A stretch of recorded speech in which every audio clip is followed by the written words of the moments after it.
The miracle of life. The loud, undulating tones of the crystal bowl sang throughout the room as my contractions surged. I breathed and toned with the bowl. The pain softened and waves of endorphins washed over me. I danced the pain away, spiraling my hips and stomping my feet. I could feel the waves of pain coming as my womb, abdomen, and back began to tighten. I knew there was nothing I could do to stop. I needed to face the waves rather than fight or try to run out of my body awareness and into tension. I stood my ground mentally and breathed into them. My partner massaged me, grounding me to fully feel my body, and I relaxed, transforming intensity into soothing wash of endorphins. I was coping with the pain, riding the waves and opening. My midwife recommended I sit on the birthing stool. I hesitated for a moment, afraid that I might hurt my baby if I sat on the hard wooden surface. My midwife reminded me that the baby was safe and I could relax. Pain seared through me for a moment before I surrendered into the waves of pleasure and relief that washed over me. It was then that I saw her, glistening and beautiful. In awe, I witnessed a fluid stream of consciousness flow into the room and merge with me. I saw her energy in my mind's eye, right there, as real as anyone else in the room. This gorgeous stream of feminine strength held within it every woman and animal that has or ever would give birth, and everyone that was birthing with me in that moment. I was engulfed in a profound feeling of support and belonging held by the Great Mother, she who's birthing. This presence flowed like a river. Images and the felt presence of countless mothers poured through me and danced with me through my surges. I was not alone. My courage surged and I was able to birth my first baby boy into a pool of warm water. Birth is sacred. It is a powerful rite of passage that pushes the initiate into a realm beyond the mundane. A place where reality shifts and perception is heightened, even altered. A laboring woman becomes a center point for an energy field generated within her and stretching out around her. This is the birth field.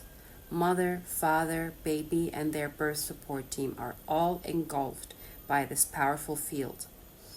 This sacred birth chamber has been seen throughout history as a place of both life and death, entrance and exit to life. This is reflected by many goddesses through time, as well as various cultures that are associated with childbirth, but are also associated with death. Imagine that there is a veil that separates life from which is not physical form. Generally, that veil is thick, hard to penetrate. However, when birth occurs, the veil thins so that new life can enter. This occurs when a woman's own body creates a toroidal field, twin vortexes that resemble a three-dimensional ring that spins life into the greater world. This field generates a powerful energy and pulls consciousness into hyperpresence. Many cultures throughout time believed that there are supportive beings who are present when this field is generated. To the ancient Egyptian, a goddess called Meshenet watched over and protected a woman giving birth. In Greek, it was Elethia. To the Romans, Lucina. To the Yoruba of Africa, she was Yemoya. In Ireland, she was Bridget. There are so many names for the Great Mother as there are cultures in the world. When the goddesses were present, the energy of the space was touched by her, supported and nurtured by her, and sacred. In honoring this, women throughout history have communed with the divine feminine and trusted in this powerful process. When the birth field is generated and the continuum of the birth goddess becomes present, a woman can tap into states of consciousness that allow her to calm her body and her mind. This happens from a state of trust, wherein she allows her body's hormones to flow freely. A biological dance begins inside a pregnant mother's body when her baby is ready to enter the world. The process of birthing is initiated by a protein being released from the baby's lungs, which results in a cascade of other biochemical reactions. Progesterone and estrogen flow into the mother's bloodstream and increase her uterine receptive sites for oxytocin, a hormone that stimulates contractions while also relieving pain. Oxytocin could be considered a love or touch hormone because it is present during sexual activity, orgasm, birth, and breastfeeding. It increases when we are touched. Oxytocin helps us to forget ourselves, our challenges of individual self, and fall into a sweet feeling of bliss. Given that, it triggers the release of serotonin and dopamine. This creates a feeling of dissociation with ourselves and our stories. Oxytocin is released every 3 to 5 minutes once labor begins and begins to flood the body, creating a heightened state of intimacy and trust that can deepen the loving bonds between partners with the baby after it merges. As this occurs, another hormone is released that increases the feeling of love, phenylethylamine. Some consider this to be the hormone most associated with falling in love because it elevates mood, mental activity, attention, motivation, alertness, creativity, awareness, energy, stamina, physical activity, pleasurable feelings, sexuality, and sensory perceptions. It also amplifies the strengths and effectiveness of other neurotransmitters in the brain, such as dopamine, for a feeling of well-being and pleasure, and serotonin, better emotional mood and impulse control. We feel loved and euphoric when this hormone is secreted, which is Mother Nature's way of showing us, as we procreate, we are loved. We are also supported by our bodies during birth in that the body floods the endorphins. Endorphins relieve pain by attaching the pain receptors in nerve cells, thereby blocking them and blunting the sensation of pain. They give a sensation of euphoria as expressed in the feeling of a runner's high. Endorphins also stimulate the secretion of prolactin, a relaxing and mothering hormone that regulates milk production and gives the initiate a boost toward enjoyment and mothering. One specific endorphin is beta endorphin, which is an opiate that acts to restore homeostasis in the body, stimulate dopamine, produce a feeling of pleasure. Beta endorphin is similar to both morphine and heroin and pushes a laboring mother into an altered state known to many midwives as laborland. Throughout this process, the body also secretes catecholamines, which are considered the fight or flight hormones. Adrenaline and noradrenaline, these hormones give the body the extra power it needs during labor, assisting in the tremendous effort that the body is going through. They are for protection and the body needs them to assist in working hard. However, these hormones can also cause the body to become anxious and distressed, thus leading to the mind and muscle working inefficiently and redirecting blood and oxygen from the uterus to the vital organ of the mother, the brain, heart, and kidneys. For this reason, it is laboring initiates work to keep a calm mind and steady breathing. Fear increases these hormones and they can overpower all the hormones that are working to ease the pain. Last, the most underexamined biochemical that many people believe is released during labor is dimethyltryptamine, DMT, otherwise known as the spirit molecule. DMT is a psychedelic substance produced in the pineal gland that is released during birth orgasm, and at death. DMT peaks during birth both for the baby and the mother and is released in smaller amounts at the beginning of the REM sleep, lucid dreaming, and meditation. DMT gives a sense of connection with everything, a sense of cosmic unity. It has been described as the most intense psychedelic experience known to humanity, causing visions and out-of-body experiences in many people who are using it. Amazonian tribes have been using a plant mixture known as ayahuasca for more than 5,000 years. Not just the Amazonian tribes, they have developed a cosmological belief system around it. A birthing woman has access in her own body to a plethora of hormones and endorphins that give her the power to go through the biggest biological initiation of her life. She can experience a powerful transformation and in a way face her own death to be reborn into motherhood. A birthing mother has quite a journey to go through, and nature has supported her in this process. On one hand, she will need to release the maiden, the young and carefree part of herself that is not responsible for anyone but herself.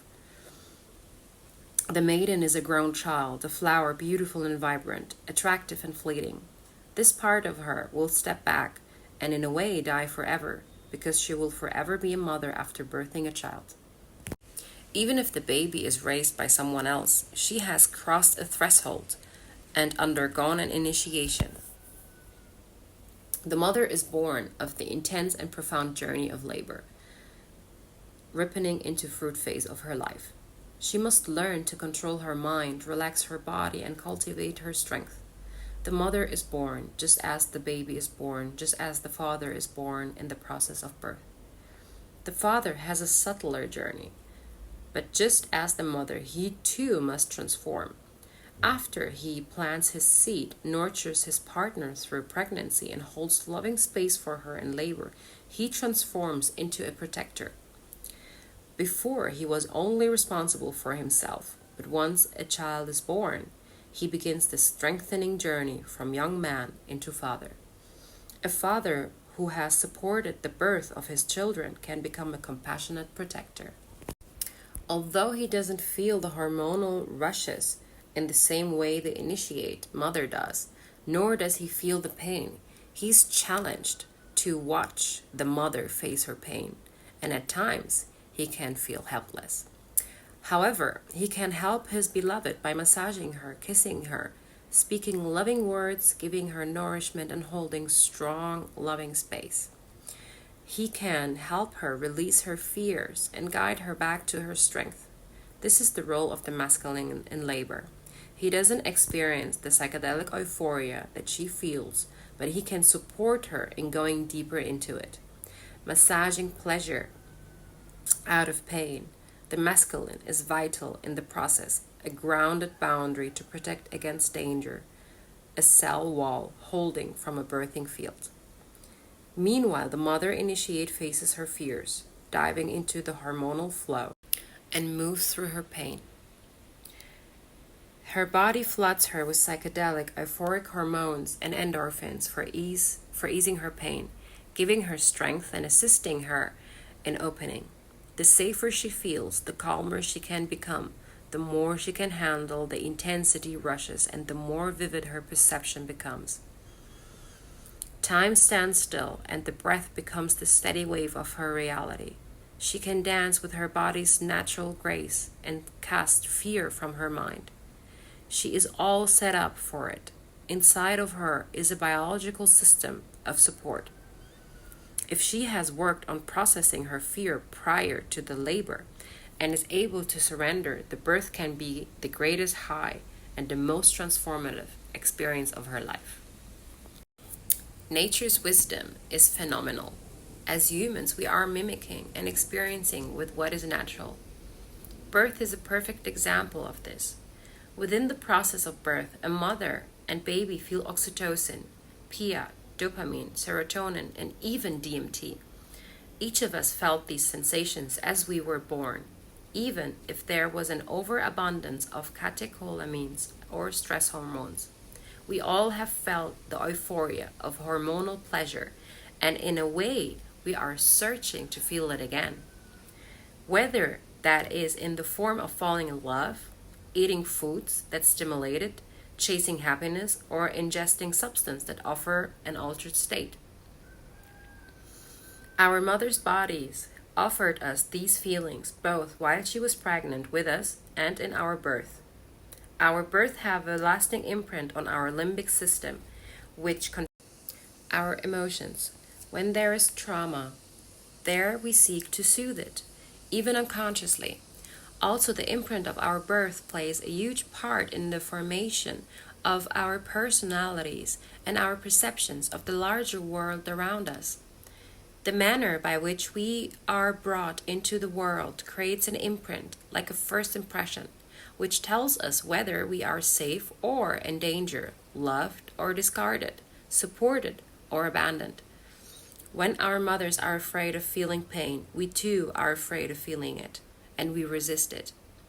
If our umbilical cord is cut before we have learned to breathe, we are depleted of vital blood and nutrients, and we feel panic, fear, and disconnection in our first moments. Unfortunately, the modern birthing industry has neglected the sacred in the birth chamber, and many of us are born in a state of fear or disempowerment. When this happens, the euphoric dance of hormones is replaced with man-made drugs that disturb the process. The graceful and empowering dance of birth becomes a medicalized and drugged emergency.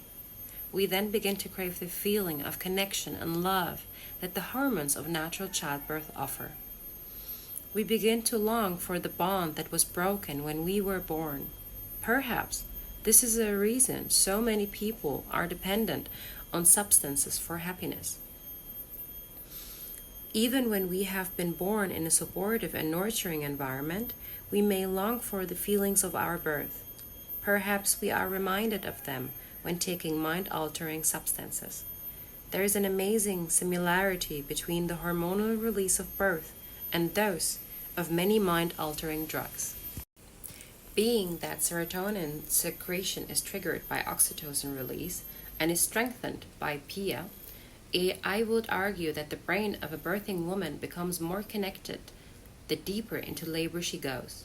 This gives her the subtle psychedelic feeling, not to mention that potential of DMT release.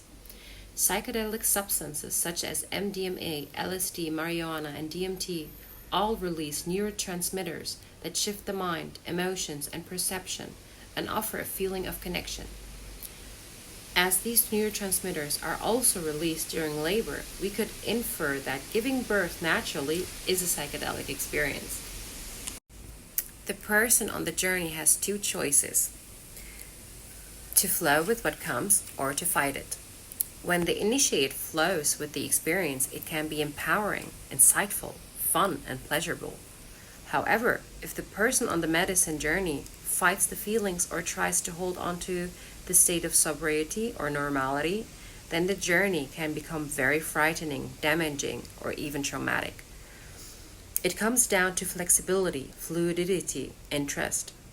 By their very nature, psychedelics expand consciousness, shift awareness, and give a new point of view. Rigidity is broken by an expanding consciousness. This is the same with birth. The birthing woman has some choice to flow with her sensation or to fight them. She can become fluid and move with the pain, allowing the hormonal wash to ease the pain. Or she can hold on to the fear and the pain, and flooding her body with stress hormones or catecholamines. The biggest difference between birth and the intake of psychotropic substances is that at the end of labor, there is a whole new being, and there is a pain that marks the passage towards transformation and strength. Birth is a biologically stimulated ancient body intelligence that, when a woman can allow the dissociation of her consciousness to occur, can result in an orgasmic experience. The same hormones present an orgasm flood through her body at this time. She can let go of the riverbank of control and swim with the current, directing herself around danger by being soft and flexible. She can allow herself to feel the pleasure in the pauses between contractions. This renews her, and she relaxes into these sensations. She releases even more of these hormones. One challenge with the human mind is that thoughts can have the same effect on the body that our actual environment can have on us. In this way, fear can trick us. Unfortunately, modern Western women have inherited generations of fear surrounding childbirth, rooted in the savage practice of burning witches and midwives from medieval times to the 7th century. There was a great disconnect that taught women to distrust their bodies and fear the flesh. Women were taught that birth pain was punishment for Eve's original sin and that their sexuality itself was sinful. Birth is sexual and it is sensual. When allowed to be fluid without fear, it can be pleasurable. This is our birthright, this gift from our bodies and nature. We are by nature psychedelic, by nature sensual. However, with this repression and collective birth trauma, women have become afraid of birth itself. This fear restricts the body's flow of hormones and endorphins and fills us with stress hormones, causing birth complications because we are fighting our bodies during the entirety of our labor. The time has come to take back our birth and feel the inherent pleasure that our bodies offer us, both in our sexual and birthing lives. As our hormonal rivers flow through us uninhibited, we free ourselves from a kind of oppression by fear of our natural selves. As we allow ourselves this freedom, we find that we are inherently psychedelic. Our bodies secrete pleasurable liquids when we meditate, when we dream, when we make love, and when we procreate. This is amazing. This is the next liberation, allowing ourselves to fully feel ourselves and give that freedom to our children as we birth them into the world.